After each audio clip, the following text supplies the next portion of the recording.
of y'all here like y'all some boiled crawfish? Right? Yeah, how about some crabs? Now imagine you sitting out there on a nice spring day, y'all got some boiled crabs, you taste oil in it. Very weird, right?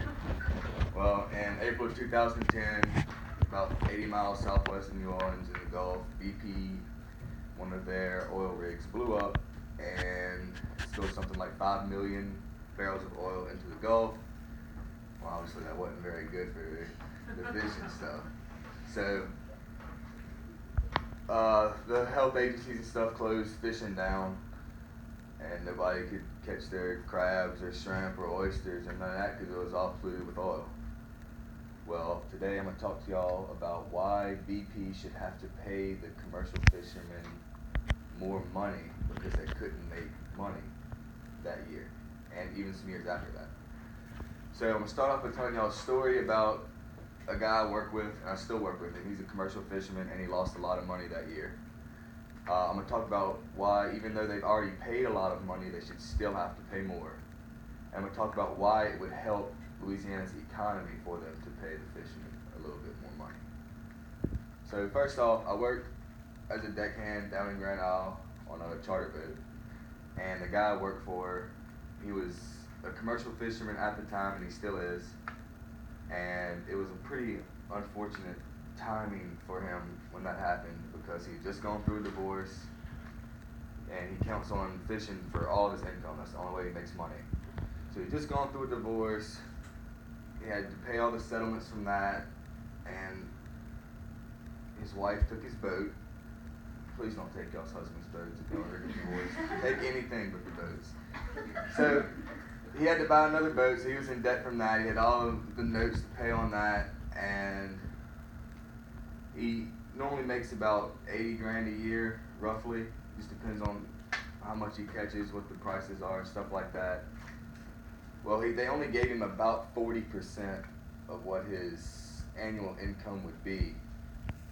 So, I mean, he had just gone through all this personal stuff that he had to pay off, but he couldn't now because they wanted to blow up an oil rig, and he couldn't make money anymore.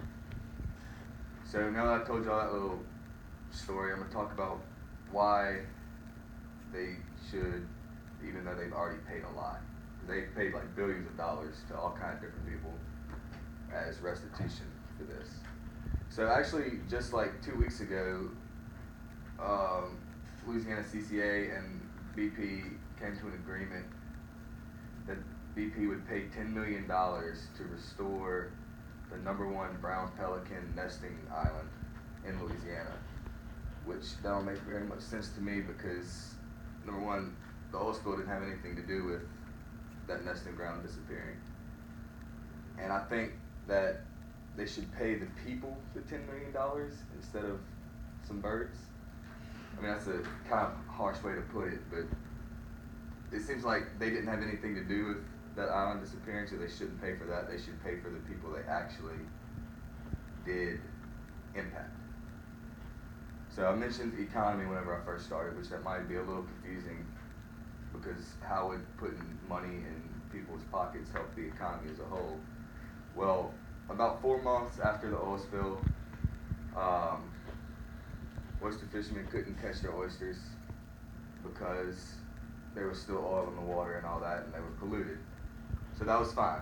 Well, the next few years, they reopened for fishing and stuff, but they couldn't catch enough oysters because the oil had caused the populations to decrease too much. So even though this is years after it actually happened, one of the largest oyster markets in Louisiana, it's in Point Lahache, had to close down because there weren't enough fishermen to run it anymore.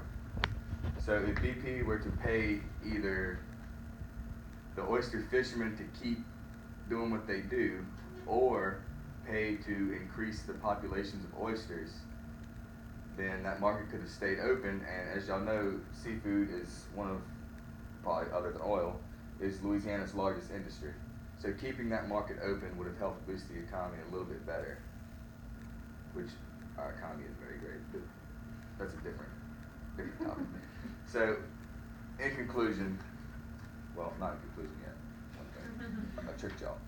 So, whenever I was building the speech, I was flipping through the speaker's primer, the little green book, trying to find some kind of connection to put it to. And I found a thing called question of policy. And what that basically talked about was building a speech based around advocating for a certain course of action. And that's kind of how I use that to mold my speech just a little bit, not all the way, just a little bit. So in conclusion, next time you're munching on some crabs or some crawfish or some oysters or whatever it is that you are, if you taste some oil, that'll probably be all right, just keep on eating it.